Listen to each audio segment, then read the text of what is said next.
ಸ್ವಾಗತ. ನಾನು ಈಗ ಆಲ್ರೆಡಿ 5 ಚಾಪ್ಟರ್ಗಳನ್ನ ಕಂಪ್ಲೀಟಾಗಿ ಮುಗಿಸಿದ್ದೀನಿ.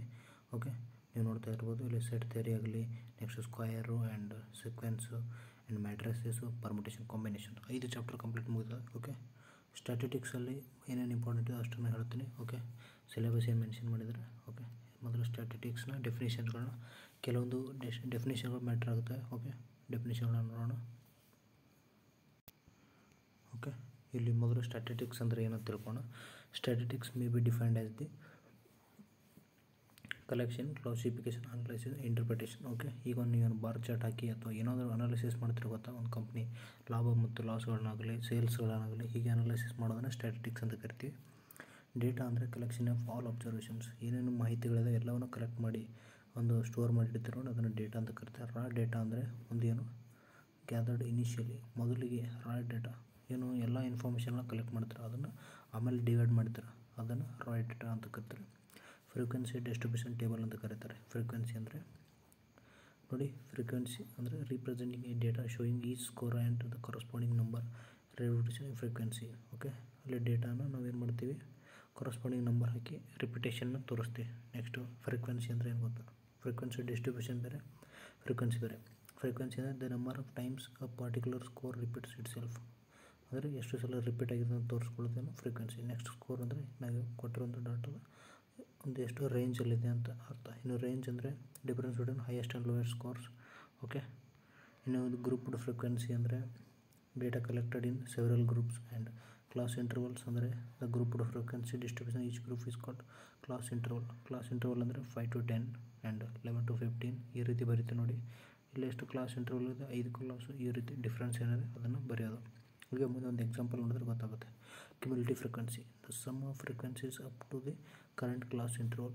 ನೆಕ್ಸ್ಟ್ ಫ್ರೀಕ್ವೆನ್ಸಿ ಡಿಸ್ಟ್ರಿಬ್ಯೂಷನ್ ಅಂದರೆ it displays the frequency of scores and inclusive ಇಷ್ಟೆಲ್ಲ ಡೆಫಿನೇಷನ್ ಬೇಕಾಗಲ್ಲ. ಓಕೆ, ಈಗೆಲ್ಲ ಮೀನ್ ಅಂದರೆ ಇಂಪಾರ್ಟೆಂಟ್ ಏನಂತ ತಿಳ್ಕೊಳ್ಳಿ. Mean the average of the scores it is equal to the sum of the scores divided by the number of scores. Okay, sum of scores divide by number of scores, ಏನು average ತೆಗಿತಾರೆ ನೋಡಿ ಅದನ್ನು mean ಅಂತ ಕರಿತೀವಿ. ಸ್ವಲ್ಪ ಡೇಟಾಗಳು ಸ್ವಲ್ಪ ಇದಾಗಿರ್ತವೆ. Next median, the middle most score in an order distribution. Okay, median ಅಂದರೆ ಒಂದು 1 2 3 4 5 ಅಂತ ಕೊಟ್ಟಿರ್ತಾರೆ, ಈ ರೀತಿ ಕಂಡುಹಿಡಿಯೋದನ್ನು ಮೀಡಿಯನ್ ಅಂತ ಕರಿತೀನಿ. ಓಕೆ, ಇವಾಗ ನೋಡಿ the number of given score is 1 ಅಂದರೆ 2 4 6 8 ಅಂತ ಕೊಟ್ಟಿರಂತ 2 4 6 8. ಓಕೆ, ಅವಾಗ ಇವೆರಡು ಏನಾಗಿರ್ತವೆ, ಮೀಡಿಯನ್ ಆಗಿರ್ತವೆ. ಮೋಡ್ ಅಂದರೆ the most often repeated score in given set of scores. Okay, ಇವಾಗ ನಾವು ನೆಕ್ಸ್ಟು ಇದಕ್ಕೆ ಹೋಗೋಣ, ಸಿಲೆಬಸ್ ನೋಡಿ ನೆಕ್ಸ್ಟ್ ಪಾಯಿಂಟಿಗೆ ಹೋಗೋಣ. ಓಕೆ, ಇವಾಗೆಲ್ಲ ಡೆಫಿನೇಷನ್ ತಿಳ್ಕೊಂಡ್ವಿ. ನಾರ್ಮಲ್ ಏನೇನು ಬೇಕು, ಈಗ ಫ್ರೀಕ್ವೆನ್ಸಿ ಡಿಸ್ಟ್ರಿಬ್ಯೂಷನ್ ಟೇಬಲ್ ಅದ್ರ ಬಗ್ಗೆ ನೋಡೋಣ. ಓಕೆ, ಫ್ರೀಕ್ವೆನ್ಸಿ ಡಿಸ್ಟ್ರಿಬ್ಯೂಷನ್ ನೀವೇನಾದರೂ ಡೈರೆಕ್ಟ್ ಹೋಗ್ಬೇಕಂದ್ರೆ ಸ್ವಲ್ಪ ಈ ಲೆಸನ್ ಹೆಂಗಿದೆ ಅಂದರೆ ಬೇಸಿಕ್ಕಿಂದ ಹೋಗಬೇಕಾಗುತ್ತೆ. ಹಾಗಾಗಿ ನಿಮಗೆ ಡೈರೆಕ್ಟಾಗಿ ತಿಳಿಯೋದಿಲ್ಲ. ಹಾಗಾಗಿ ಏನು ಮಾಡ್ತಾಯಿದ್ದೀನಿ, ಬೇಸಿಕ್ಕಿಂದ ಹೋಗೋಣ. ಮೊದಲು ಮೀನ್ ಅಂತ ತಿಳ್ಕೊಂಡು, ಮೀನ್ ಅರಿಥ್ಮೆಟಿಕ್ ಮೀನ್ ಅಂತ ಕರೀತಾರೆ. ದ ಸೆಟ್ ಆಫ್ ಅಬ್ಸರ್ವೇಷನ್ಸ್, ಏನು ಎವರೇಜ್ ತೆಗಿತಾರೆ ನೋಡಿ ಅದನ್ನೇ ಮೀನ್ ಅಂತ ಕರೀತಾರೆ. ಓಕೆ, ಬಟ್ ಸ್ವಲ್ಪ ಡಿಫ್ರೆನ್ಸ್ ಇರುತ್ತೆ ಅಲ್ಲಿ ಇಲ್ಲಿ. ಓಕೆ, ನೋಡಿ ಮೀನ್ ಆಫ್ ಗ್ರೂಪ್ ಡೇಟಾ ಇದ್ದರೆ ಇಲ್ಲಿ ಈ ರೀತಿ ಇದ್ದರೆ ವಿತ್ ರೆಸ್ಪೆಕ್ಟ್ ಟು ಫ್ರೀಕ್ವೆನ್ಸೀಸ್ ಅಂದರೆ ಇಲ್ಲಿ ಫಾರ್ಮುಲಾ ಇದೆ. ಇದನ್ನು summation of NI = 1 FI XI ಅಂತ ಇರುತ್ತೆ ಡಿವೈಡ್ ಬೈ. ಓಕೆ, ಈ ರೀತಿ ಒಂದು ಫಾರ್ಮುಲಾಗಳಿರ್ತವೆ. ಅಜ್ಯೂಮ್ಡ್ ಮೀನ್ ಕಂಡುಹಿಡಿಬೇಕಂದ್ರೆ ಏನು ಮಾಡ್ತೀರಾ, A plus summation of FI DI frequency distribution divide by F ಅಂದರೆ ಫ್ರೀಕ್ವೆನ್ಸಿ, ಎ ಅಂದರೆ ಇಲ್ಲಿ ಕೊಟ್ಟಿದ್ದಾರೆ ಅಜ್ಯೂಮ್ಡ್ ಮೀನು, D = X - A deviation from ಅಜ್ಯೂಮ್ಡ್ ಮೀನ್ ಅಂತ ಕಂಡುಹಿಡ್ತೀವಿ. ನೆಕ್ಸ್ಟ್ ಸ್ಟೆಪ್ ಡಿವಿಯೇಷನ್ ಮೆಥಡ್ ಅಂತ ಕರೀತಾರೆ. ಇವೆಲ್ಲ ಫಾರ್ಮುಲಾಗಳು ಇಂಪಾರ್ಟೆಂಟ್ ನೋಡಿ, ದಯವಿಟ್ಟು ಬರ್ಕೊಂಡಿಟ್ಕೊಳ್ಳಿ. ಓಕೆ, ನೀವು PUCಯಲ್ಲಿ ಇವನ್ನ ಕಲ್ತಿರ್ತೀರ ಫಾರ್ಮುಲಾಗಳು. ನೆಕ್ಸ್ಟ್ ಹೋಗೋಣ ಮೀಡಿಯನ್ ಏನಂದರೆ ಮೀಡಿಯನ್ ಡಿಫೈನ್ ಇದೆ ಮಿಡಲ್ ಮೋಸ್ಟ್. ಓಕೆ, ನಾನು ಹೇಳಿದೆ 2 4 6 8ಅಲ್ಲಿ ಇವೆರಡು ಸೇರಿ ಏನಾಗುತ್ತೆ ಮೀಡಿಯನ್ ಆಗುತ್ತೆ. ನೆಕ್ಸ್ಟ್ ಇಲ್ಲಿ ಫಾರ್ಮುಲಾ ಏನಿದೆ n+1 / 2 value of the median ಕಂಡುಹಿಡಲು. Next if n is even the median, the sum of values are n/2 and n/2 + 1. Okay, next the median of group data. Okay, ಇಷ್ಟೆಲ್ಲ ನಿಮಗೆ ತಿಳಿಯೋಕ್ಕಿಲ್ಲ, ಹಾಗಾಗಿ ಹೇಳ್ತೇನೆ. 2 4 6 8ಅಲ್ಲಿ 4 6 ಇವೆ ಏನಾಗುತ್ತೆ ನಿಮ್ಮ ಒಂದು ಮೀಡಿಯನ್ ಆಗಿರುತ್ತೆ. ನೆಕ್ಸ್ಟು ಬೇಸಿಕ್ ಏನು ಅಷ್ಟು ಹೇಳ್ತೇನೆ, ರೇಂಜ್. ಓಕೆ, ರೇಂಜ್ ಅಂದರೆ maximum value minus minimum value. Okay. ಯಾವ ರೇಂಜಲ್ಲಿದ್ದಾವೆ ಟೋಟಲ್ ನೋಡಿ. ಈಗ 1 5 7 11 0 ಓಕೆ 99 100 ಹಿಂಗೇನೋ ಕೊಟ್ಟರು ಡೇಟಾ. ಅಂದರೆ ಎಷ್ಟು ರೇಂಜಲ್ಲಿದೆ 0 to 99ವರೆಗೂ ಇದ್ದಾವೆ, ಅಥವಾ ಈ ರೀತಿ ಹೇಳೋದೇನು ರೇಂಜ್ ಅಂತ ಕೊಡುತ್ತೆ. Okay. For Ravi range 79 - 5 74 and Ramesh that's 18. Okay. Range ಅಂದರೆ ಇಲ್ಲಿ ರವಿ ರೇಂಜ್ ದೊಡ್ಡದಿದೆ ಆ ರೀತಿ ಹೇಳೋದು. Okay. Next the mean deviation. Okay. Mean deviation ಅಂದರೆ ನಿಮಗೆ ಮೀನ್ ಅಂತ ಏನಂತ ಗೊತ್ತಿದೆ, ಎವರೇಜ್ ತೆಗೆಯೋದು ಅಂತ. ಓಕೆ. ಮೀನ್ ಡಿವಿಯೇಷನ್ ಅಂದರೆ dispersion which means depend upon the deviations of observations from the central tendency. ಮತ್ತು ಮೀನ್ ಡಿಫೈನ್ ಯಾವ ರೀತಿ ಡಿಫೈನ್ ಮಾಡ್ತೀವಿ ಅಂದರೆ arithmetic mean absolute deviation of the all values taken from a central value a fixed number a. The mean deviation from a is denoted as md. Okay. A absolute value. Okay. ಇದು ಗೊತ್ತಿರಲಿ. The sum of absolute value is a deviation from a, the number of observation. Okay. ಇದನ್ನು ಒಂದು example ಮೂಲಕ ನಾವು ಹೇಳ್ತೀವಿ. ಇಲ್ಲಿ next ungroup data ಕೊಟ್ಟ formulas ಇದೆ. ಒಂದು ಎಕ್ಸಾಂಪಲ್ ನೋಡೋಣ. Find the mean deviation. ಇಷ್ಟೊಂದು ವ್ಯಾಲ್ಯೂ ಕೊಟ್ಟಿದ್ದಾರೆ, ಕೊಟ್ಟು ಏನು ಹೇಳಿದ್ದಾರೆ, ಮೀನ್ ಡಿವಿಯೇಷನ್ ಕಂಡುಹಿಡಿ ಅಂತ ಹೇಳಿದ್ದಾರೆ. ಒಂದು ಏನು ಮಾಡಬೇಕು, ನಾವು ಮೊದಲಿಗೆ ಅದೇ ನಂಬರ್ನ ಬರ್ಕೋಬೇಕು, ಅಥವಾ ಬರೆದಿದ್ದರೆ ಈಗ ನೋಡಿ ಎಷ್ಟು ನಂಬರ್ ಅಬ್ಸರ್ವೇಷನ್ ಇದೆ, ಎಷ್ಟಿದ್ದಾವೆ, 10 ಇದ್ದಾವೆ. ಟೋಟಲ್ 10 ಇದ್ದಾವೆ. ಓಕೆ. 10ನ ಬರ್ಕೊಂಡು ಮೀನ್ ತೆಗೆದುಕೊಂಡು ಎಲ್ಲ ಸಮ್ ಮಾಡಿ ಎಷ್ಟು ಡಿವೈಡ್ ಬೈ 10 ಮಾಡಿದ್ರೆ ನಮಗೆ 50 ಬರುತ್ತೆ. ಓಕೆ. ಇದು ಮೀನ್ ಆಯಿತು. Let us make table for the deviation. Deviation ಮಾಡ್ಬೇಕಂದ್ರೆ ಮೊದಲೇನು ಬರ್ಕೊಳ್ಳಿ, 38. ಓಕೆ. ಎಲ್ಲ ನಂಬರ್ಸ್ ಬರ್ಕೊಂಡು ನಮ್ಮ ಒಂದು ಏನು ವ್ಯಾಲ್ಯೂಸ್ ಇದೆ ನೋಡಿ, ಇವನು -50 50. ಯಾಕಂದರೆ ಮೀನು ಬಂದಿರೋದು ಎಷ್ಟು, 50ನ ಮೈನಸ್ ಮಾಡ್ತಾ ಹೋಗಿ. ಓಕೆ. ಇಲ್ಲಿ ನಿಮಗೆ ಆನ್ಸರ್ ಬರುತ್ತೆ. ಅದನ್ನು ಇಲ್ಲಿ ಬರಿತಾವ್ರೆ. ಮತ್ತು ಎಲ್ಲೆಲ್ಲಿ ಮೈನಸ್ ಇದೆ ಎಲ್ಲ ಪ್ಲಸ್ ಬರೀಬೇಕು. ಯಾಕಂದರೆ ಮಾಡ್ಯುಲಸಲ್ಲಿ ಇರುತ್ತೆ, ಎಕ್ಸ್ ಮೈನಸ್ ಎಕ್ಸ್ ಮಾಡ್ಯುಲಸ್ ಇರುತ್ತೆ. ಹಾಗಾಗಿ ಮಾಡ್ಯುಲಸಲ್ಲಿ ಎಷ್ಟೇ ನೆಗೆಟಿವ್ಗಳಿದ್ರೂ ಪಾಸಿಟಿವ್ ಆಗಿ ಉತ್ತರ ತೋರಿಸುತ್ತೆ. ಓಕೆ. ಇವಾಗ 84 ಅಂತ ಆನ್ಸರ್ ಬರುತ್ತೆ. ಓಕೆ. 84 / 10 ಅಂದರೆ 8.4. ಓಕೆ. ಆ 8.4 ಏನಿದೆ ನೋಡಿ, ಅದನ್ನೇ ಎಮ್ ಡಿ ಅಂತ ಕರಿತೀವಿ. ಓಕೆ. ಇವಾಗ ಅರ್ಥ ಆಯ್ತು ಅನ್ಕೋತೀನಿ, ಎಮ್ ಡಿ ಮೀನ್ ಡಿವಿಯೇಷನ್. ಓಕೆ. ಇದೊಂದು ಎಕ್ಸಾಂಪಲ್ ನಿಮಗಿದೆ. ಓಕೆ. ಇದನ್ನು ನೀವು ಮಾಡಿ. ಓಕೆ. ನೆಕ್ಸ್ಟು ಓಕೆ, ಒಂದೊಂದು ಇದಕ್ಕೆ 4-5 ಎಕ್ಸಾಂಪಲ್ ಇದೆ. ಓಕೆ. ಈ ರೀತಿ ಡಿಫಿಕಲ್ಟ್ ಏನಿರೋದಿಲ್ಲ. 5th ಏನಿದೆ ನೋಡಿ, ಎಷ್ಟು ಡಿಫಿಕಲ್ಟ್ ಇರೋದಿಲ್ಲ, ಬಟ್ ನಾರ್ಮಲಾಗಿ ಮೇಲ್ಗಡೆ ಎಲ್ಲ ನಾರ್ಮಲ್ ಇದೆ. ಓಕೆ. ಅವುಗಳನ್ನು ಟ್ರೈ ಮಾಡಿ. Okay. And the mean deviation for group data ಅಂತ ಇದೆ. ಅಂದರೆ ಗ್ರೂಪ್ಡ್, ಅವಾಗೇನು ಸಿಂಗಲ್ ಡೈರೆಕ್ಟ್ ಡೇಟಾ ಒಂದು ಲೈನಲ್ಲಿ ಕೊಟ್ಟಿರ್ತಾರೆ, ಮಾಡಿರ್ತಾರೆ. ಬಟ್ ಈಗ ಗ್ರೂಪ್ ಡೇಟಾದಲ್ಲಿ ಯಾವ ರೀತಿ ಮಾಡ್ಬೇಕು ಅಂತ ಹೇಳಿದರೆ, ಓಕೆ, ಅದನ್ನು ಒಂದು ಎಕ್ಸಾಂಪಲ್ ತೆಗೆದುಕೊಂಡು ನೋಡೋಣ, ಗೊತ್ತಾಗುತ್ತೆ.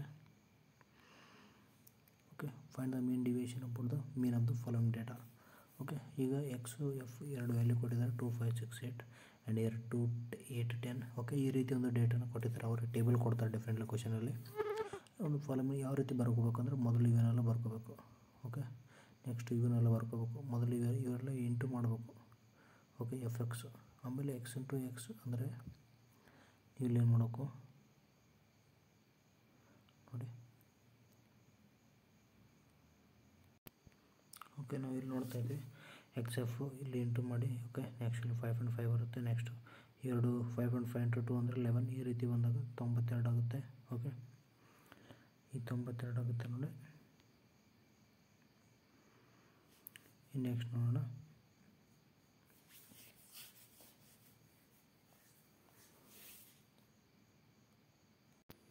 ಓಕೆ. ಇಲ್ಲಿ ಒಂದಷ್ಟು ಜನಕ್ಕೆ ಡೌಟ್ ಬಂದಿರ್ಬೋದು, ಈ ಡೇಟಾ ಎಲ್ಲಿದು ಬಂತು ಅಂತ. ಓಕೆ. XI ನಿಮಗೆ ಗೊತ್ತಿದೆ. ಓಕೆ. ಇನ್ನು ಎಕ್ಸ್ ಅಂದರೆ ಇದು ಮೀನ್ ಅಂತ ಸಿಂಬಲು. ಓಕೆ. ಈ ಮೀನ್ ಎಲ್ಲಿಂದ ಬರುತ್ತೆ ಅಂದರೆ ನೀವೆಲ್ಲ ಕೂಡಿಸಿ ಡಿವೈಡ್ ಬೈ ಮಾಡ್ತೀರ. ಈಗ ಎಷ್ಟು ಬರುತ್ತೆ ಗೊತ್ತಾ, ಇದು 7 13 21 31 43 ಡಿವೈಡ್ ಬೈ 6 ನಿಯರ್ಲಿ 7.5 ಬರುತ್ತೆ.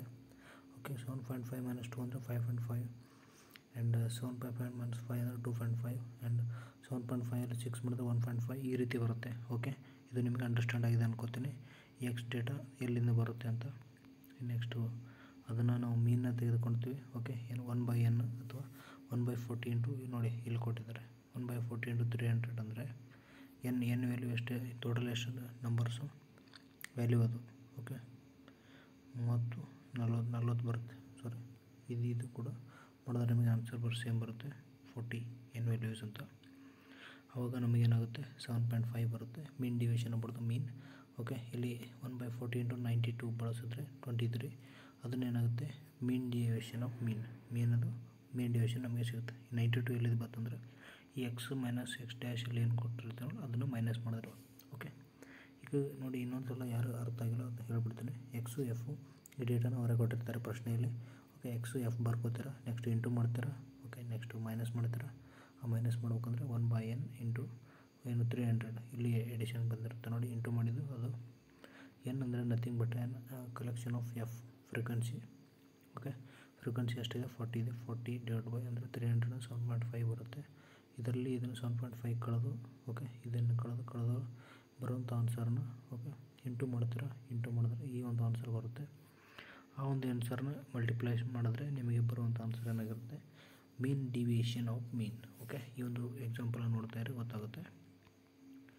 ಓಕೆ, ಇವೆಲ್ಲ ನಿಮಗೆ ಅಷ್ಟೊಂದೇನಿಲ್ಲ ಬಟ್ ಇರಲಿ.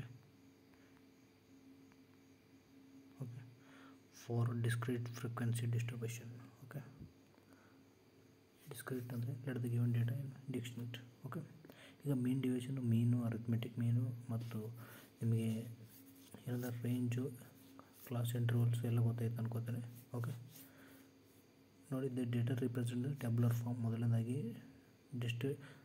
ಡಿಸ್ಕ್ರೀಟ್ ಫ್ರೀಕ್ವೆನ್ಸಿ ಯಾವ ರೀತಿ ಇರುತ್ತೆ ಡೇಟಾನ ಫ್ರೀಕ್ವೆನ್ಸಿ ಡಿಸ್ಟ್ರಿಬ್ಯೂಷನ್ ಆಗಿರುತ್ತೆ. F of i equal to x i minus c and divide by where n is total frequency, a means mean or median ಅಂತ ಹೇಳಿದ್ದಾರೆ. ವರ್ಕಿಂಗ್ ರೂಲ್ ಯಾವ ರೀತಿ ಇರುತ್ತೆ ಸ್ಟೆಪನ್ನು find the mean of given observation using a formula. And next find the division of each observations and find the sum of absolute values and ನಾವು find the mean division. Okay, ಇಲ್ಲೊಂದು example ನೋಡೋಣ. Find the mean division about mean of the following. Okay, ಈ ಒಂದು ಡೇಟನ್ನು ಕೊಟ್ಟಿರ್ತೀವಿ ನಾವು already ಈ ಒಂದು ಇದನ್ನು ಮಾಡಿದ್ದೀವಿ. ಓಕೆ, ಇದನ್ನೇ ಒಂದು ಯಾವ ಕಾನ್ಸೆಪ್ಟಿಗೆ ಬರುತ್ತೆ ಫ್ರೀಕ್ವೆನ್ಸಿ ಡಿಸ್ಟ್ರಿಬ್ಯೂಷನ್ಗೆ ಎಕ್ಸಾಂಪಲ್ ಇನ್ನೊಂದು ಸಲ ಹೇಳಿದ್ದೀನಿ. ಯಾಕೆಂದರೆ ಫ್ರೀಕ್ವೆನ್ಸಿ ನಮ್ಮ ಸಿಲೆಬಸಲ್ಲಿ ಡೈರೆಕ್ಟಾಗಿ ಫಾರ್ ಡಿಸ್ಕ್ರೀಟ್ ಫ್ರೀಕ್ವೆನ್ಸಿ ಡಿಸ್ಟ್ರಿಬ್ಯೂಷನ್ ಅಂತ ಕೊಟ್ಟಿದ್ದಾರೆ. ಅದನ್ನು ಮೀನ್ ಡಿವಿಷನಲ್ಲೇ ಬರುತ್ತೆ ಆ್ಯಕ್ಚುಲಿ. ಓಕೆ, ನೆಕ್ಸ್ಟ್ ನೋಡೋಣ the for continuous frequency distribution. Okay, ಇಲ್ಲಿ ಕೂಡ ಕಂಟಿನ್ಯೂಸ್ ಡಿಸ್ಟ್ರಿಬ್ಯೂಷನ್. ಓಕೆ, ಅದು ಕಂಟಿನ್ಯೂಸ್ ಡಿಸ್ಟ್ರಿಬ್ಯೂಷನ್ ಇರಲಿಲ್ಲ, ಫಾರ್ ಡಿಸ್ಕ್ರೀಟ್ ಆಗಿ ಮಾತ್ರ ಇತ್ತು. ಇದು ಕಂಟಿನ್ಯೂಸ್ ಆಗಿದೆ. ಓಕೆ, ಇಲ್ಲೇನು ಡಿಫ್ರೆನ್ಸ್ ಇದೆ ಅಂತ ಎಕ್ಸಾಂಪಲ್ಗಳು ನೋಡಿದ್ರೆ ಗೊತ್ತಾಗುತ್ತೆ. Find the mean deviation about the mean for the following data. Okay, ಇಲ್ಲಿ ಏನಂದರೆ ಅಲ್ಲಿ ಸ್ಪೆಸಿಫಿಕ್ ಡೇಟಾಗಳನ್ನ ಕೊಟ್ಟಿದ್ದಿಲ್ಲ, ಬಟ್ ಇಲ್ಲಿ ಕ್ಲಾಸ್ ಇಂಟರ್ವಲ್ ಥರ 10 to 20 22 ಇಷ್ಟು ಒಂದು ಡೇಟಾದಲ್ಲಿ ಇಷ್ಟು ಜನ ಇದ್ದಾರೆ ಅಂತ ಕೊಟ್ಟಿದ್ದಾರೆ. ಓಕೆ, ಇವಾಗ ಮಿಡ್ ಪಾಯಿಂಟ್ಸ್ ತೆಗೆದುಕೊಳ್ಬೇಕು. ಮಿಡ್ ಪಾಯಿಂಟ್ಸ್ ಅಂದರೆ ನೋಡಿ 10 ರಿಂದ 20 15 ಮಿಡ್ ಪಾಯಿಂಟು, 20 30 ಅಂದರೆ 25 ಮಿಡ್ ಪಾಯಿಂಟು. ಈ ಮಿಡ್ ಪಾಯಿಂಟ್ಗಳನ್ನು ಎಕ್ಸ್ ಐ ಅಂತ ಕನ್ಸಿಡರ್ ಮಾಡ್ಕೋಬೇಕು. ಆ್ಯಂಡ್ ಇವನ್ನ ಇದರ ಜೊತೆಗೆ ಮಲ್ಟಿಪ್ಲೈ ಮಾಡಬೇಕು. ಓಕೆ, ಮಲ್ಟಿಪ್ಲೈ ಮಾಡಿದ್ರೆ 1800 ಬರುತ್ತೆ. ಆ್ಯಂಡ್ ನೆಕ್ಸ್ಟು ಇಲ್ಲಿ ಎಕ್ಸ್ ಮೈನಸ್ ಎಕ್ಸ್ ಐ ಇದೆ. ಓಕೆ, ಇವಾಗ ಎಕ್ಸ್ ಐನ ಇಲ್ಲಿ ತೆಗೆದುಕೊಳ್ತೀವಿ ಅಂದರೆ ಇಲ್ಲಿ ನೋಡಿ ಈ 40ನ ಓಕೆ ಇನ್ನೊಂದ್ಸಲ ನೋಡಿ ಈ 40ನ ಈ 1800 ಡಿವೈಡ್ ಮಾಡಿದ್ರೆ 45 ಬರುತ್ತೆ. ಆ 45 ಏನು ಇದರಲ್ಲೇ ಮೈನಸ್ ಮಾಡ್ಬೇಕು ನೀವು ಈ ಒಂದು 15ರಲ್ಲೇ. ಓಕೆ, 45 15 30 45 25 20 ಈ ರೀತಿ ಮಾಡ್ತಾ ಒಂದು ಡೇಟಾನ ಎಂಟ್ರಿ ಮಾಡ್ತಾ ಹೋಗಿ. ಓಕೆ, ಅದನ್ನು ಎಫ್ ಎಕ್ಸ್ ಐನ ಏನು ಮಾಡ್ತಾರೆ ಓಕೆ ಇವೆರಡನ್ನ ಸೇರಿಸಿ ನೆಕ್ಸ್ಟ್ ನೋಡಿ ಎಫ್ ಆಫ್ ಐ ಅಂದರೆ X minus X I. Okay, ಇದು ಎಷ್ಟು ಬರುತ್ತೆ 400 ಬರುತ್ತೆ. ಓಕೆ,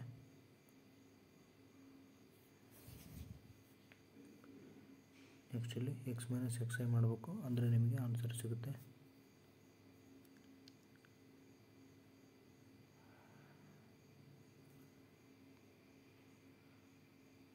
ನೆಕ್ಸ್ಟ್ ನೋಡಿ 400 ಬರುತ್ತೆ. And 400 almost all same. ಏನು ಅಲ್ಲಿ ಕಂಟಿನ್ಯೂಸ್ ಆಗಿರುತ್ತೆ, ಇಲ್ಲಿ ಅಂದರೆ ಕಂಟಿನ್ಯೂಸ್ ಕ್ಲಾಸ್ ಇಂಟರ್ವಲ್ಗಳಿರ್ತವೆ, ಅದಕ್ಕೆ ಇಂಟರ್ವಲ್ ಇರೋದಿಲ್ಲ. Okay, mean deviation about median. Okay, ಈ ರೀತಿ ಪ್ರಶ್ನೆಗಳಂದರೆ ಫಾರ್ಮುಲಾ ಕೇಳಿದ್ರೆ m plus l plus n/2 minus c f divide by f into h. Okay, ಇಲ್ಲಿ l f h and c f are respectively l ಅಂದರೆ lower limit, next f ಅಂದರೆ frequency and h is width of median class and c f cumulative frequency. Okay, ಇಲ್ಲಿ ನಿಮಗೆ ಅರ್ಥ ಆಯ್ತು ಅನ್ಕೋತೇನೆ. Okay, next ಒಂದಿಷ್ಟು examples ಇದೆ, ಬೇಕಂದರೆ ಒಂದು ಸಲ ಟ್ರೈ ಮಾಡಿ ನಿಮಗೆ ಉತ್ತರ ದೊರಕುತ್ತೆ. ಇನ್ನು ಶಾರ್ಟ್ಕಟ್ ಮೆಥಡ್ ಏನಿದೆ ಓಕೆ ಅದನ್ನು ಹೇಳ್ಕೊಡ್ತೀನಿ. Shortcut method. Sometimes the data ಸಿಕ್ಕಾಪಟ್ಟೆ ದೊಡ್ಡ ಡೇಟಾಗಳಿದ್ದಾಗ ಅವು ನೀವು ಏನು ಮಾಡ್ತೀರಿ, ಕ್ಯಾಲ್ಕುಲೇಷನ್ ಭಾಳ ದೊಡ್ಡದಾಗುತ್ತೆ. ಆ ಎಕ್ಸಾಮಲ್ಲಿ ನಿಮಗೆ ಒಂದು 2 ನಿಮಿಷದಲ್ಲಿ ಒಂದು ಆನ್ಸರ್ ಬರಬೇಕು ಅನ್ನೋ ಮಾಡುತ್ತಿದ್ದರೆ ಇಲ್ಲಿ ಪ್ಲ್ಯಾನ್ಗಳಿರ್ತವೆ. Okay, before deviation and assumed mean. Okay, ಇಲ್ಲಿ ನೋಡಿ 0, 5, 10, 15 ಈ ರೀತಿ ಮತ್ತು ಉಲ್ಟಾನೂ ಕೂಡ ಬಂದಿರುತ್ತೆ. Okay, for step division method we denote the new variables. Okay, ಏನಂದರೆ UI that is defined as xi minus a divided by h ಅಂತ ಕರಿತೀವಿ.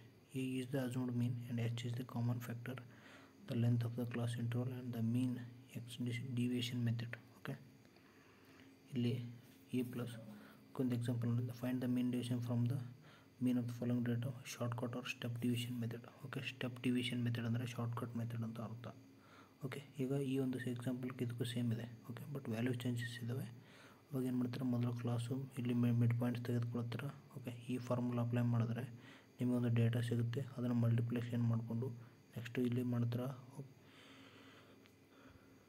ಓಕೆ, ನೆಕ್ಸ್ಟು ಇಲ್ಲಿ ಮಾಡೋಕ್ಕೆ ಬಳಸಿದ್ರೆ ನಿಮಗೆ ಆನ್ಸರ್ ಸಿಗುತ್ತೆ. ಓಕೆ, ಎರಡೂ ಕೂಡ ಅಷ್ಟೇ ಏನು ಅಷ್ಟೊಂದು ಎಫೆಕ್ಟ್ ಆಗಲ್ಲ, ಬಟ್ ಲಾರ್ಜ್ ಡೇಟಾ ಇದ್ದಲ್ಲಿ ಇದು ಹೆಲ್ಪ್ ಆಗುತ್ತೆ. Next the limitations of mean division ಅಂದರೆ ಅಡ್ವಾಂಟೇಜ್ ಆ್ಯಂಡ್ ಡಿಸ್ಅಡ್ವಾಂಟೇಜ್ ಏನೇನಿದೆ ಅಂತ ನೋಡೋಣ. The following limitation mean deviation given below. Data is more scattered or degree of variability high than median is not a valid representative.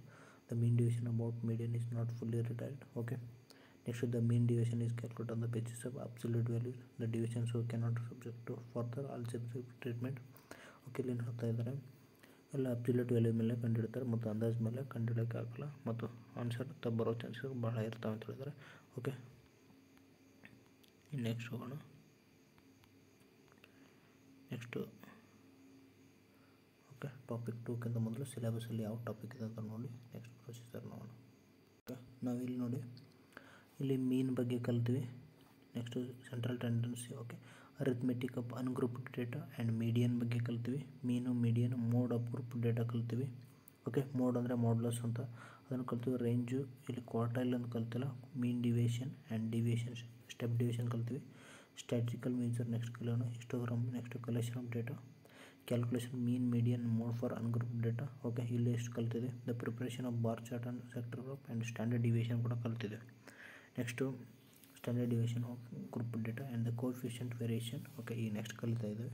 Okay, ಸಂಪೂರ್ಣವಾಗಿ ಇಲ್ಲೊಂದಿಷ್ಟು ನಾವು already 70% of ಒಂದು ಚಾಪ್ಟರ್ನ cover ಮಾಡಿದೆ. Okay, ಇನ್ನೊಂದಿಷ್ಟಿದೆ, ಅವನ್ನ cover ಮಾಡ್ಕೊಂಬಿಡೋಣ. Okay, the variation standard deviation. Okay, ಇದನ್ನು ಕೂಡ ಸಿಲೆಬಸಲ್ಲಿದೆ ಸ್ಟ್ಯಾಂಡರ್ಡ್ ಡಿವಿಯೇಷನ್, ಅದನ್ನು ಕೂಡ ಕಲ್ತ್ಬಿಡೋಣ. The due to limitation of mean division we have other methods that is called standard division. Okay, step division ಮೆಥಡ್ಗೆ ಲಿಮಿಟೇಷನ್ ಇರೋದರಿಂದ ಇದನ್ನು ಬಳಸ್ತೀವಿ. ಅದರಲ್ಲಿ ವೇರಿಯನ್ಸ್ ಅಂತ ಬರ್ತದೆ. Absolute values are consider calculate the mean division about mean. Okay, absolute ವ್ಯಾಲ್ಯೂಗಳನ್ನ ಬಳಸ್ತೀವಿ. Otherwise the division being negative or positive. Okay, May cancel among the themselves. Okay, to overcome the difficulty, ಇದೊಂದು ಏನೋ ತೊಂದರೆ ಆಗ್ತಿತ್ತು ನೋಡಿ, ಅದನ್ನು ನಾವು ಸರಿದೂಗಿಸಲು ಏನು ಮಾಡ್ತಾಯಿದ್ವಿ, so that all the division becomes non negative. Square ಮಾಡಿದ್ರೆ ಯಾವುದೇ ವ್ಯಾಲ್ಯೂ ಇರಲಿ, -4 ಇದ್ದರೆ ಅದನ್ನು ಸ್ಕ್ವಯರ್ ಮಾಡಿದ್ರೆ ಏನಾಗುತ್ತೆ, ಪ್ಲಸ್ ಆಗುತ್ತೆ. Okay, minus into minus always equal to plus. Okay, ಈ ಒಂದು ಮೆಥಡನ್ನ ಇಲ್ಲಿ ಬಳಸ್ತಾರೆ. ಇಲ್ಲಿ ಯಾವ ರೀತಿ ಅಂದರೆ ಒಂದು ಎಕ್ಸಾಂಪಲ್ ತೊಗೊಂಡ್ರೆ ಗೊತ್ತಾಗುತ್ತೆ. ಸ್ಟ್ಯಾಂಡರ್ಡ್ ಡಿವಿಯೇಷನ್ ಯಾವ ರೀತಿ ಅಂದರೆ, standard deviation square root of arithmetic mean. Okay, root a square. Okay, ಈ ರೀತಿ ಬಳಸ್ತೀವಿ.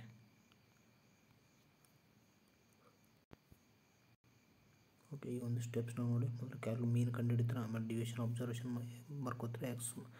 xi ಮೈನಸ್ ಎಕ್ಸ್ ಇದು bar x. Next square deviation ಮಾಡ್ತಾರೆ. Next find the variations formula using next root. Okay, ಒಂದು example ತೆಗೆದುಕೊಂಡು ಬಂದು ಎಲ್ಲ ಗೊತ್ತಾಗುತ್ತೆ. ನೆಕ್ಸ್ಟ್ ಮೊದಲ example find the variation standard deviation for the following data. Okay, 6, 7, 10, 12, 13, 4, 8, 12. Okay, ಇದೊಂದು data. ಅದನ್ನು ನಾವೇನು ಮಾಡೋಣ, ಎಷ್ಟಿದೆ ಮೀನ್ ಕಂಡುಹಿಡೋಣ. ಮೀನ್ ಕಂಡುಹಿಡೋಕಂದ್ರೆ ಎಲ್ಲ ಸೇರಿಸಿ ಎಷ್ಟು ಎಲಿಮೆಂಟ್ ಇದ್ದಾವೆ. ಓಕೆ, ಟೋಟಲ್ 72/8 ಆಗುತ್ತೆ and 9 is a mean. Okay, ನಾವು let us make the following table deviation ಆಗಬೇಕಂದ್ರೆ ಮೊದಲು ಎಕ್ಸ್ ಡೇಟಾ ಬರ್ಕೋಬೇಕು. ನೆಕ್ಸ್ಟು 6, 7, 10, 12. ಓಕೆ, ನೆಕ್ಸ್ಟು 4 ವ್ಯಾಲ್ಯೂಗಳು ತೊಗೋಣ. ನೆಕ್ಸ್ಟ್ ಇಲ್ಲಿ ಏನು -3, -2. Okay, x minus mean xi ಏನಿದೆ ಅದರ ಜೊತೆ ಮೀನ್ ಕಳೆದ್ರೆ 6 - 9 ಅಂದರೆ -3 ಬರುತ್ತೆ. ಓಕೆ, ಇವನ್ನೆಲ್ಲ ಸ್ಕ್ವೇರ್ ಮಾಡಬೇಕು. ಸ್ಕ್ವೇರ್ ಮಾಡಿದಾಗ ಅವನ್ನ ಆ್ಯಡ್ ಮಾಡಬೇಕು. ನೆಕ್ಸ್ಟು xiನ ಟೋಟಲ್ ಮಾಡಬೇಕು. ಓಕೆ, ಟೋಟಲ್ ಮಾಡಿದ ತಕ್ಷಣ ನಿಮಗೆ ಬರುವಂಥ ಆನ್ಸರ್ ಏನಾಗಿರುತ್ತೆ, okay X i minus X ಬಾರ್ನ ಕೂಡ ಅದೇ ರೀತಿ ಮಾಡಬೇಕು. ಓಕೆ ಇಲ್ಲಿ 4 - 5 - 1 -3 ನಿಮಗೆ ಯಾವುದೇ ಡೇಟಾ ಇರಲಿ ಅದನ್ನು ಸ್ಕ್ವೇರ್ ಮಾಡಿದಾಗ ನಿಮಗೆ ಮೈನಸ್ ಇದ್ದೇನು ಪ್ಲಸ್ ಆಗುತ್ತೆ. ಓಕೆ ನಿಮಗೆ ಗೊತ್ತಾಗಲಿ, ಇಲ್ಲಿ 74 ಅಂತ ಬರುತ್ತೆ ಕ್ಯಾಲ್ಕುಲೇಷನ್, ಇದು ಗೊತ್ತಾಗುತ್ತೆ. Next hence the variation symbol ಇದು. ಓಕೆ ಆ್ಯಂಡ್ ಈ ಒಂದು ಫಾರ್ಮುಲಾ ಬಳಸ್ಕೊಳ್ಳಿ. ಇಲ್ಲಿ 9.25 ಬರುತ್ತೆ. ಆ್ಯಂಡ್ ಸ್ಟ್ಯಾಂಡರ್ಡ್ ಡಿವಿಯೇಷನ್ ಅಂದರೆ ರೂಟಲ್ಲಿ 9.25 ಅಂದರೆ 3.04 ಬರುತ್ತೆ. ಓಕೆ ಅವ್ರು ಹೇಳಿದರೆ find the variations and deviation ಅಂತ. ವೇರಿಯೇಷನ್ಸ್ ಅಂದರೆ ನಿಮಗೆ ಗೊತ್ತಿರಲಿ 1/n X i minus X bars whole square ಇರುತ್ತೆ. ಓಕೆ ಈ n ವ್ಯಾಲ್ಯೂ ಅಂದರೆ ನಿಮಗೆ ಗೊತ್ತಿರುತ್ತೆ n = 10 ಬಿಕಾಸ್ ನಂಬರ್ ಆಫ್ ಎಷ್ಟು ಎಲಿಮೆಂಟ್ಸ್ ಇದಾವೆ ಅವನ್ನ n ಅಂತ ಕರಿತೀವಿ. Next X i minus X. Okay ಇದನ್ನು ಟೋಟಲ್ ಮಾಡಿದ್ರೆ ಏನಾಗುತ್ತೆ ವ್ಯಾಲ್ಯೂ ಬರುತ್ತೆ X i minus X. X ಅಂತೂ ನಿಮಗೆ ಮೀನ್ ಅಂತ ಗೊತ್ತಿದೆ. ಓಕೆ ಮೀನ್ ವ್ಯಾಲ್ಯೂ ಏನು ಬರುತ್ತೆ ಅಂತ ಗೊತ್ತಿರುತ್ತೆ. ನೆಕ್ಸ್ಟ್ ಎಕ್ಸ್ ಐ, ಆ ಒಂದು ಮೀನ್ ವ್ಯಾಲ್ಯೂನ ಎಕ್ಸ್ ಐಲಿ ಕಳೆದ್ರೆ ಮಾತ್ರ ನಿಮಗೆ ಒಂದು ಆನ್ಸರ್ ಬರುತ್ತೆ. ಅದನ್ನು ಹೋಲ್ ಸ್ಕ್ವೇರ್ ಮಾಡಿ ಪ್ಲಸ್ ಮಾಡಿದ್ರೆ ಈ ಒಂದು ಆನ್ಸರ್ ದೊರಕುತ್ತೆ. ಓಕೆ ಇನ್ನು ನೆಕ್ಸ್ಟ್ ಡೈರೆಕ್ಟ್ ಮೆಥಡಲ್ಲಿ ಕೂಡ ಇದ್ದಾವೆ. ಓಕೆ ಶಾರ್ಟ್ಕಟ್ ಮೆಥಡ್ ಇದೆ. ಈ ಫಾರ್ಮುಲಾಸ್ಗಳು ಸ್ವಲ್ಪ ನಿಮಗೆ ಕಾಣಿಸ್ತದೆ, ಬಟ್ ಯು ಕ್ಯಾನ್ ಅಂದರೆ ಎಕ್ಸಾಂಪಲಿಂದ ನೀವು ಇದನ್ನು ಬಳಸ್ಕೊಂಡು ಕಂಟಿನ್ಯೂ ಮುಗಿಸ್ಬೋದು. ಸ್ಟೆಪ್ ಡಿವಿಷನ್ ಮೆಥಡ್ ಬಗ್ಗೆ ಹೇಳಿದ್ದೀನಿ. ಓಕೆ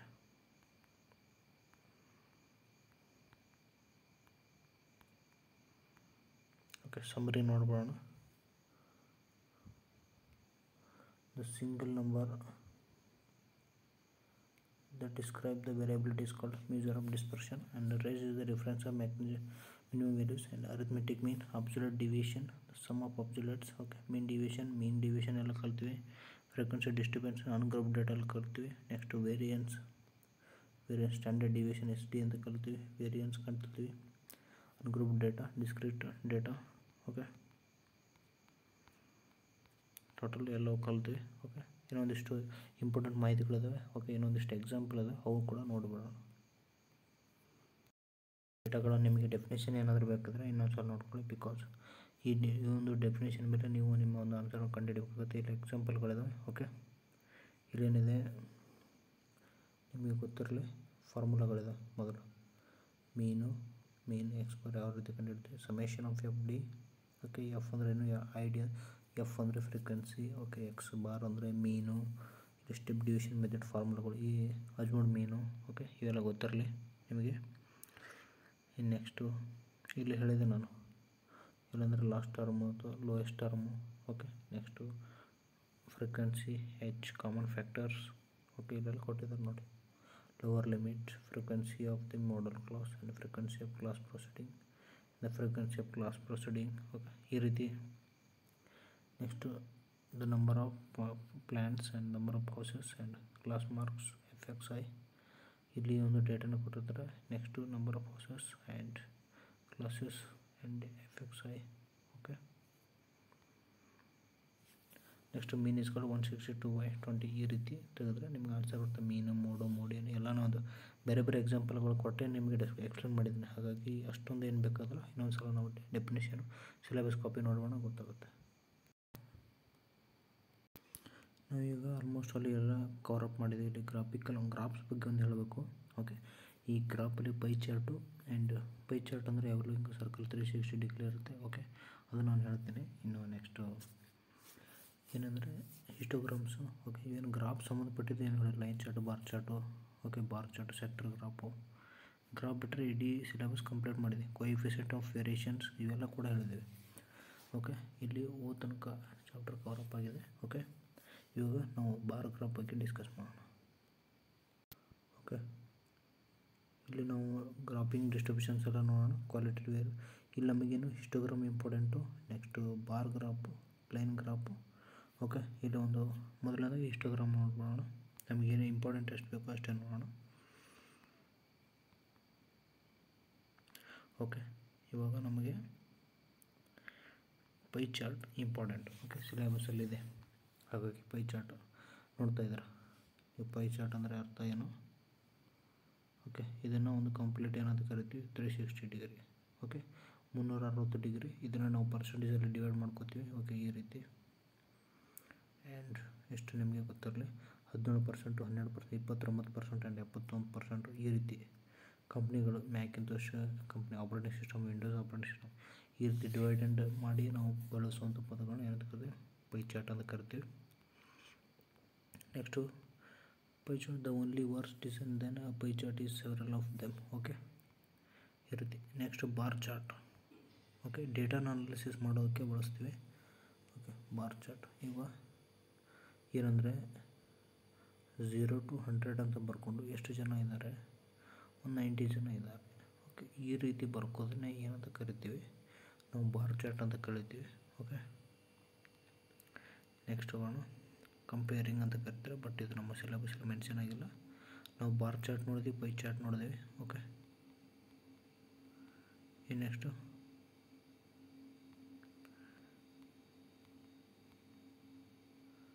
ಓಕೆ, ಇದು ಲೈನ್ ಗ್ರಾಫ್. ಓಕೆ, ಇದು ಏನಿರಲಿ, ಲೈನ್ ಗ್ರಾಫ್. ಓಕೆ, ಲೈನ್ ಮುಖಾಂತರ ಕೊಟ್ಟಿರ್ತಾರೆ, ಇಲ್ಲಿ ಡೇಟಾನ ಅನಾಲಿಸಿಸ್ ಮಾಡಬೇಕು. ಹಾಗಾಗಿ ನಾನು ಲೈನ್ ಗ್ರಾಫನ್ನು ಹೇಳ್ತಾ ಇದ್ದೀನಿ. ಈ ನೆಕ್ಸ್ಟು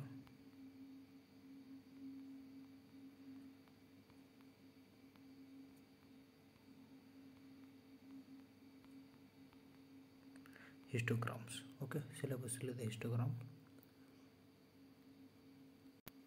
ಓಕೆ, ಹಿಸ್ಟೋಗ್ರಾಮ್ ಅಂದರೆ ಈಗ ನಾವೇನು ಫ್ರೀಕ್ವೆನ್ಸಿ ಡಿಸ್ಟ್ರಿಬ್ಯೂಷನ್ ಅಂತ ಕಲ್ತಿದ್ದೀವಿ ಗೊತ್ತಾ, ಅದನ್ನು ಇಲ್ಲಿ ಬರ್ಕೊಂಡು ಅದ್ರ ಮೇಲೆ ಒಂದು ಗ್ರಾಫ್ನ ರಚಿಸೋದು. ಓಕೆ, ಇದನ್ನು ಹಿಸ್ಟೋಗ್ರಾಮ್ ಅಂತ ಕರಿತೀವಿ. ಈ ರೀತಿ ಡೇಟಾನ ಒಂದು ಎಂಟ್ರಿ ಮಾಡಿದ್ರೆ ಹಿಸ್ಟೋಗ್ರಾಮ್. ಓಕೆ, ನಿಮಗೊಂದು ಐಡಿಯಾ ಬಂತು. ಯಾಕಂದರೆ ಎಕ್ಸಾಂಪಲ್ ಹಿಸ್ಟೋಗ್ರಾಮ್ ಹಾಕಿ, ಪೈ ಚಾರ್ಟ್ ಹಾಕಿ, ಬಾರ್ ಚಾರ್ಟ್ ಹಾಕಿ ಈ ರೀತಿ ಏನು ಕೊಡೋದಿಲ್ಲ. ಯಾಕಂದರೆ ಟಿಕ್ ಮಾಡೋದಿರುತ್ತೆ, ಅಂದರೆ ಅವರೇ ಕೊಟ್ಟಿರ್ತಾರೆ, ನೀವು ಕೊಟ್ಟಿರೋ ಡೇಟಾನ ಅನಾಲಿಸಿಸ್ ಮಾಡಬೇಕು. ಹಾಗಾಗಿ ನಾನು ಅದರ ಬಗ್ಗೆ ಜಾಸ್ತಿ ಎಕ್ಸಾಂಪಲ್ ಕೊಡ್ತಾಯಿಲ್ಲ ಅಷ್ಟೇ. ಬಿಕಾಸ್ ಅವ್ರಿಗೆ ಪ್ರಶ್ನೆಯಲ್ಲಿ ಕೇಳೋದಾದರೆ ನಿಮ್ಮನ್ನು ಗ್ರಾಫ್ ಹಾಕಿ ಅಂತ ಕೇಳೋಕ್ಕಾಗಲ್ಲ. ಯಾಕಂದರೆ ಅವರೇ ಪೈ ಚಾರ್ಟ್ ಕೊಟ್ಟು ಡೇಟಾ ಕೊಟ್ಟು ಇಷ್ಟಿಷ್ಟು ಪರ್ಸೆಂಟೇಜ್ ಇಟ್ಟಿದೆ, ಹಾಗಾಗಿ 15% ಯಾವುದಿದೆ, ಈ ರೀತಿ ಏನೋ ಕೇಳ್ತಾರೆ. ಇಲ್ಲ ಕ್ಲಾಸ್ ಇಂಟರ್ವಲ್ ಕೊಟ್ಟಿರ್ತಾರೆ. ಓಕೆ, ಒಂದು ಮೀನ್ ಡಿವಿಷನು, ಸ್ಟೆಪ್ ಡಿವಿಷನ್, ಈ ರೀತಿ ಎಲ್ಲ ಕೇಳ್ತಾರೆ. ಹಿಸ್ಟೋಗ್ರಾಮ್ ಎಲ್ಲ ಇವೆಲ್ಲ ಬಳಸುವುದಷ್ಟೇ. ಬಟ್ ಇವನ್ನ ನಾನು ಆ್ಯಕ್ಚುಲಿ ಯಾವ ರೀತಿ ಇರುತ್ತೆ ಅಂತ ತೋರಿಸಿದ್ದೀನಿ ಅಷ್ಟೇ. ಓಕೆ, ಇನ್ನು ನೆಕ್ಸ್ಟು ದ ಫ್ರೀಕ್ವೆನ್ಸಿ ಪಾಲಿಗಾನ್ಸ್. ಇವೆರಡು ಕೂಡ ಹಿಸ್ಟೋಗ್ರಾಮಲ್ಲೇ ಇದೆ. ಹಿಸ್ಟೋಗ್ರಾಮ್ಸ್ ಆ್ಯಂಡ್ ಫ್ರೀಕ್ವೆನ್ಸಿ ಪಾಲಿಗಾನ್ಸ್ ಅಂತ ಇದೆ. ಇದನ್ನು ಕೂಡ ಸೇಮ್ ಡೇಟಾನ ಬರ್ಕೋತೀರ. ನೆಕ್ಸ್ಟು ಈ ಒಂದು ಡೇಟಾನ ಲೈನ್ ಗ್ರಾಮ್ ಥರ, ಪಾಲಿಗಾನ್ ಥರ ಈ ರೀತಿ ಏರಿಲ್ಲತ್ತಗಳು. ಇದನ್ನು ನಾವು ಯೂಶ್ವಲಿ ಶೇರ್ ಮಾರ್ಕೆಟಲ್ಲಿ ನೋಡ್ತಾರೆ. ಓಕೆ, ಈ ರೀತಿ ಇರುತ್ತೆ. ಅದನ್ನು ಟೆಸ್ಟ್ ಸ್ಕೋರ್ಸ್ ಅಂತ ಕರಿತೀವಿ. Okay, scores. ಇನ್ನು ಕಾಲೇಜ್ ಕೋರ್ಸ್ಗಳಲ್ಲಿ, ಶೇರ್ ಮಾರ್ಕೆಟಲ್ಲಿ, ಕ್ರಿಕೆಟ್ ಸ್ಕೋರಲ್ಲಿ, ಇವೆಲ್ಲ ಇದರಲ್ಲಿ ಫ್ರೀಕ್ವೆನ್ಸಿ ಪಾಲಿಗೇಷನ್ಸ್ ಅಂದರೆ ಇದನ್ನು ಬಳಸ್ತೀವಿ. ಓಕೆ, ಇನ್ನು ಲಾರ್ಜ್ ಟಾರ್ಗೆಟ್ಸು ಏನು ಶೇರ್ ಮಾರ್ಕೆಟಲ್ಲಿ ಹೇಳಿದಲ್ಲ, targets and stop loss and small targets ಈ ರೀತಿ ಬಳಸ್ತೀವಿ. ಓಕೆ, ನೋಡಿ ಎರಡೇ ಟಾರ್ಗೆಟ್ಸ್, ಇದೇನು ಸ್ಕೋರ್ ಚೇಂಜ್ ಮಾಡ್ತಾಯಿರೋ ಆ ಟೈಮಲ್ಲಿ. ನೆಕ್ಸ್ಟು ನೋಡೋಣ, ನೆಕ್ಸ್ಟ್ ಸಿಲೆಬಸ್ ಏನು ಉಳ್ತದೆ ಚೆಕ್ ಮಾಡೋಣ. ಓಕೆ, ಇಲ್ಲಿ ನಾವು ಮೊದಲು ಫ್ರೀಕ್ವೆನ್ಸಿ ಮುಗಿಸಿದ್ವಿ. ಗ್ರಾಫಿಕಲ್ ರಿಪ್ರೆಸೆಂಟೇಷನ್ ಟೇಬಲ್ ಅದನ್ನೆಲ್ಲ ತೋರಿಸಿದೆ, ಟೇಬಲ್ ಹಾಕಿ ಕಾಲಮ್ ಹಾಕಿ. ಓಕೆ, ಪೈ ಚಾರ್ಟ್ನ ತೋರಿಸಿದ್ದೀನಿ. And the main majors and central tendency ಬಗ್ಗೆ ಹೇಳಿದ್ದೀನಿ. ಅರಿಥ್ಮೆಟಿಕ್ ಹೇಳಿದ್ದೀನಿ, ಮೀನು, ಮೀಡಿಯೇಷನ್, ಮೋಡ್ ಹೇಳಿದ್ದೀನಿ. ಆ್ಯಂಡ್ ರೇಂಜ್, ಕ್ವಾರ್ಟೈಲ್, ಡಿವಿಯೇಷನು, ಮೀನು ಹೇಳಿದ್ವಿ. ಸ್ಟ್ಯಾಟಿಟಿಕ್ ಮೆಜರ್ಸ್ನ ಹೇಳಿದ್ವಿ, ಸ್ಟ್ಯಾಟಿಕಲ್ಲಿ ಯಾವ ರೀತಿ ಅಂತ. ಹಿಸ್ಟೋಗ್ರಾಮ್ ತೋರಿಸಿದ್ದೀನಿ ಆ್ಯಂಡ್ ಪಾಲಿಗಾನ್ಸ್ ತೋರಿಸಿದ್ದೀನಿ. ಕಲೆಕ್ಷನ್ ಆಫ್ ಡೇಟಾಗಳನ್ನ ಯಾವ ರೀತಿ ಕಲೆಕ್ಟ್ ಮಾಡೋದು ಅಂತ ಹೇಳಿದ್ದೀನಿ. ಮೀನು, ಮೀಡಿಯನ್, ಮೋಡ್ ಕಂಡುಹಿಡಿಬೇಕು ಅಂತ ಹೆಂಗೆ ಹೇಳಿದ್ದೀನಿ. ಇನ್ನು bar chart sector graph is nothing but pie chart. Okay, pie ಚಾರ್ಟ್ನ ಸೆಕ್ಟರ್ ಗ್ರಾಫ್ ಅಂತಾರೆ. ಈಗ ಏನೋ ಒಂದು ಪೈ ಚಾರ್ಟ್ನ ನಾವು ಕಟ್ ಮಾಡ್ತೀವಿ ಗೊತ್ತಾ. ಓಕೆ, ಇದನ್ನು ಈ ರೀತಿ ಕಟ್ ಮಾಡಿ ಈ ರೀತಿ ಕಟ್ ಮಾಡ್ತಿಲ್ಲ, ಅದನ್ನು ಸೆಕ್ಟರ್ ಅಂತಾರೆ. ಓಕೆ, ಇದೊಂದು ಸೆಕ್ಟರ್, ಇದೊಂದು ಸೆಕ್ಟರ್, ಇದೊಂದು ಈ ರೀತಿ sector graph. And standard deviation, group data and coefficient variations. Okay, ಇಲ್ಲಿಗೆ ಸ್ಟ್ಯಾಟಿಸ್ಟಿಕ್ಸ್ ಮುಗಿತು. ನೆಕ್ಸ್ಟ್ HCF, LCM ಬಗ್ಗೆ ಒಂದು ಸ್ವಲ್ಪ ಮಾಹಿತಿಗಳನ್ನ ಕೊಡ್ತೀನಿ. ಬಟ್ ಆದರೆ ಇದನ್ನು ನೆಕ್ಸ್ಟ್ ಚಾಪ್ಟ್ರಲ್ಲಿ ಹೇಳಿದ್ರೆ ಬೆಸ್ಟ್ ಅನಿಸುತ್ತೆ. ಓಕೆ, ಸಂಪೂರ್ಣವಾಗಿ ಹೇಳ್ತೀನಿ. ಓಕೆ, HCF, LCM ಅಷ್ಟೊಂದು ಡಿಫಿಕಲ್ಟ್ ಚಾಪ್ಟರ್ ಅಲ್ಲ, ಹಾಗಾಗಿ ನಾನು ಅದನ್ನು ಭಾಳ ಬೇಗ ಹೇಳಿ ಮುಗಿಸ್ಬಿಡ್ತೇನೆ. Okay, thank you. ದಯವಿಟ್ಟು ನಮ್ಮ ಚಾನಲ್ ಸಬ್ಸ್ಕ್ರೈಬ್ ಮಾಡಿ, ಸಪೋರ್ಟ್ ಮಾಡಿ. ಹೆಚ್ಚಿನ ಮಾಹಿತಿ ಏನಾದರೂ ಕಮೆಂಟ್ ಮೂಲಕ ತಿಳಿಸಿ. Thank you.